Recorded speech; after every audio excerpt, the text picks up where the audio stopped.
Hello, Professor Andrews. This is Audrey Jabbar, and I am going to be doing my major project on a biopsychological look at sleep disorders. I want to tell you before I begin that my computer has got this weird thing where sometimes these little screens pop up. You'll see it. I will just exit through them and I will keep going. Just please ignore them, and I apologize. What we're going to be looking at is different sleep disorders. So I will first define a sleep disorder. We will define the three groups that they are usually put into: the parasomnias, hypersomnia, and dysomnia. Then I will go into a couple of actual diagnoses, which are insomnia, sleep apnea, narcolepsy, and finally I will go over some treatments for these specific sleep disorders. First, sleep is determined by the rhythmic patterns of a heartbeat, the state of the brain waves, and a low response to the external stimuli. This bodily state is necessary part of life, meaning if you don't get a proper amount of sleep or a good kind of sleep, your body can actually start deteriorating from the inside.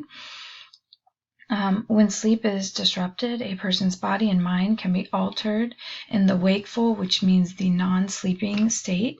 According to our book, sleep deprivation can lead to cognitive, behavioral, motor, and mood function impairments.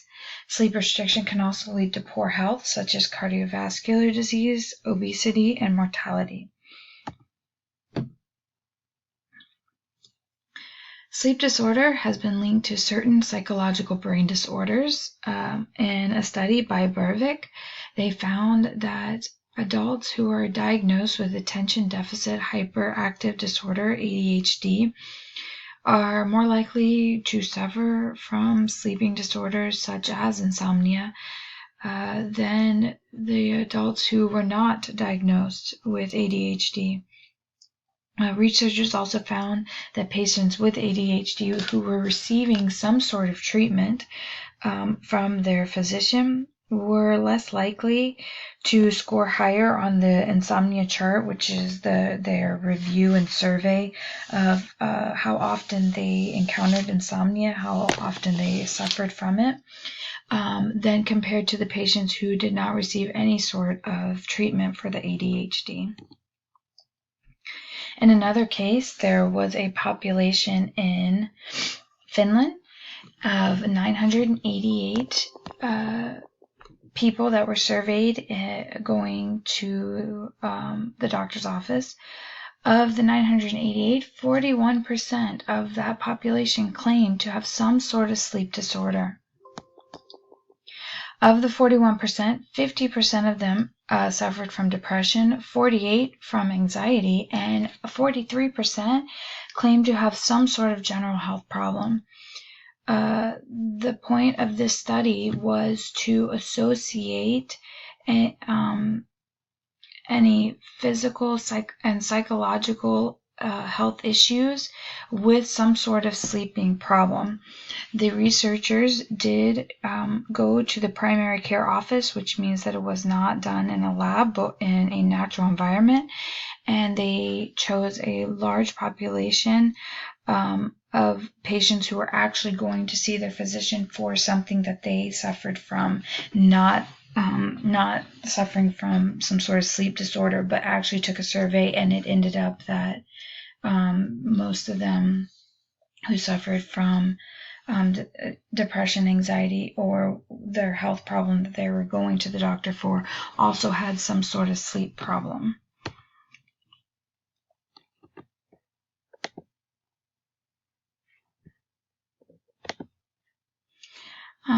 According to our book, sleep disorders come in many, many, many forms, but they all contribute to some sort of sleep, short sleep fragments, which means you sleep and wake up, sleep and wake up, sleep and wake up. Shortened sleep, which means you sleep for maybe a couple hours and wake up and can't go back to sleep. Or impairment while awake. There are three groups that I'm going to focus on that you usually find the disorders fall into, which there are the parasomnia, dysomnia, and hypersomnia. Parasomnias, they are an actual physical phenomenon that happen while you're sleeping. This can be nightmares, night terrors, sleepwalking or talking, which I actually did quite frequently when I was a child. Confusion arousal, which is when you wake up and you have no idea where you are, what time it is, what day it is, even what year it is. Sometimes I've woken up and had no idea where I was and wanted to be with my mom. And I was married with 2 kids. Bedwetting is another one. Rhythmic movement disorder, that can be where you feel like you're falling and all of a sudden your body jumps. We see it a lot in kids over the age of 1. They start doing this. We have another hypersomnia. Hypersomnia is considered a secondary sleep disorder phenomenon. Usually falls in underneath a primary, most likely insomnia. But this is a sleep disorder that entails excessive fatigue. When you're constantly feeling tired, even you take naps or you sleep, you're not rested. You're just always tired. Dysomnia, these are disorders that include shortened sleep, excessive sleep, impaired breathing, rhythmic problems. All these things, a lot of sleep problems fall under the dysomnia. These will include insomnia, narcolepsy, sleep apnea, and shift work sleep disorder. The shift work sleep disorder is beginning to work a different shift that you did, and usually third shift, the nighttime shift, suffer the most from that. Now we're going to discuss the type of sleep disorders. I'm going to begin with insomnia, which is defined as the inability to get sufficient amount of sleep, even though your surroundings and length of time are adequate. This means that your surroundings are, it's dark or maybe a little bit of light if you like it. No, not a lot of noise, not too cold, not too hot, and you have not just a couple hours to sleep, but a full night, 8 hours, not interrupted by a baby crying or people coming in and out of wherever it is you're sleeping. If this happens more than 3 times a week for over a 3-month period, you could be diagnosed with insomnia. Insomnia has many causes. Some people are pre-diagnosed to have insomnia, usually throughout their family. It can be hereditary. They have a sleep fragile trait called hyperarousal brain physiology. Sorry. A large percentage of people actually suffer from insomnia because of some sort of stress, whether it be work or home or relationship or money, or sleep practices, as you don't go to bed at the same time, you don't have a good area to sleep in, and depression. Now is the more medical part of insomnia. So in the hypothalamus, this plays a major role in the sleep and wakefulness.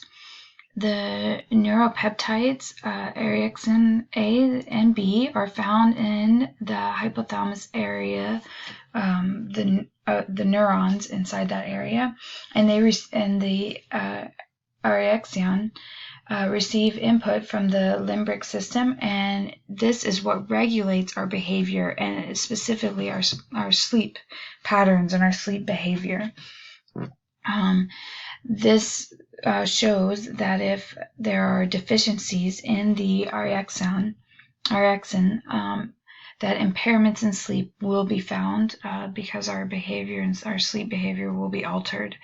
The psychological role of the orexin in behavior affects the sleep cycle found in the insomnia patients.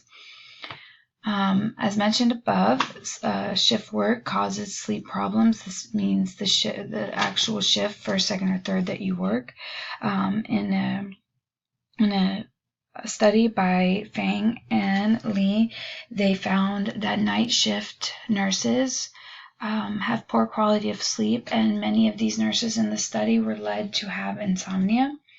Another study linked that psychological aspects of someone's personality mixed with the shift that they work can lead to insomnia. So they found that the people who were more neurotic, or the extroversion personality types, and they worked late shifts, were more likely to suffer from insomnia than people with different personality traits, or even with these personality traits but worked the first or second shift.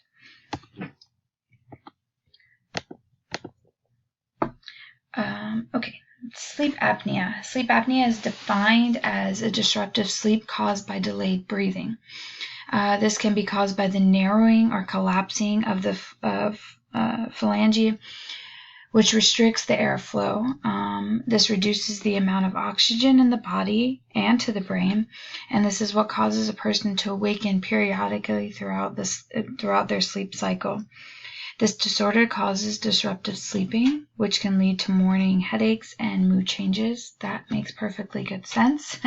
If I don't get a good enough sleep, I wake up a little moody.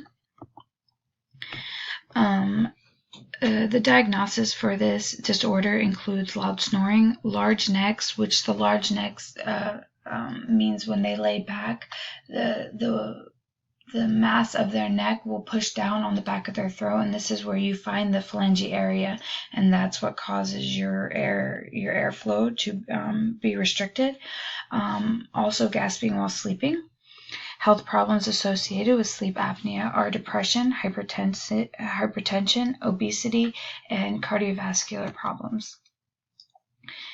Narcolepsy is a sleep disorder that actually is not well diagnosed, even though we know a lot more about it these days. This causes chronic sleepiness, and actually 1 in every 2,000 people are affected by it. But even with this high frequency, over half of the people that are affected go undiagnosed.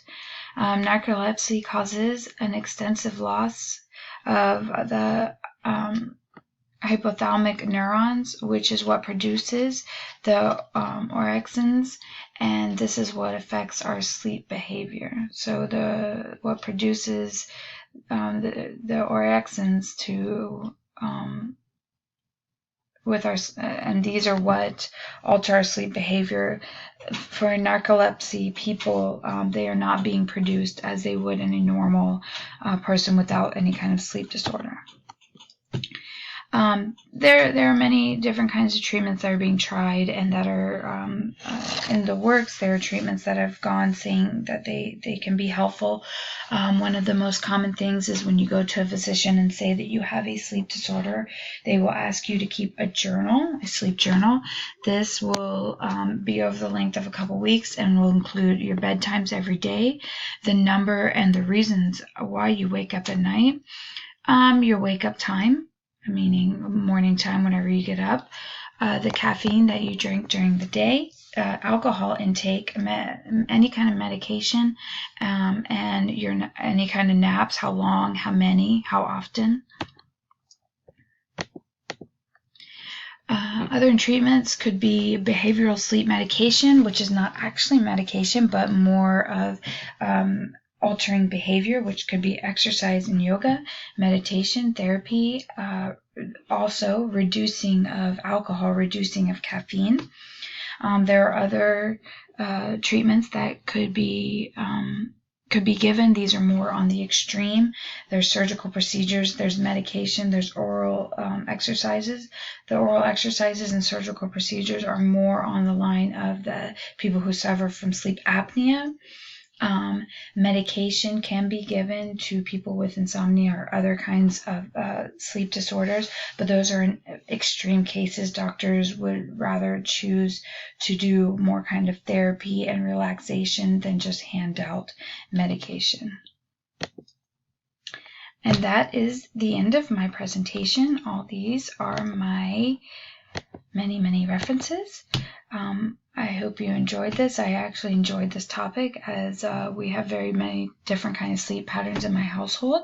I enjoyed this class very much, and thank you, Dr. Andrews, and I hope you have a wonderful summer.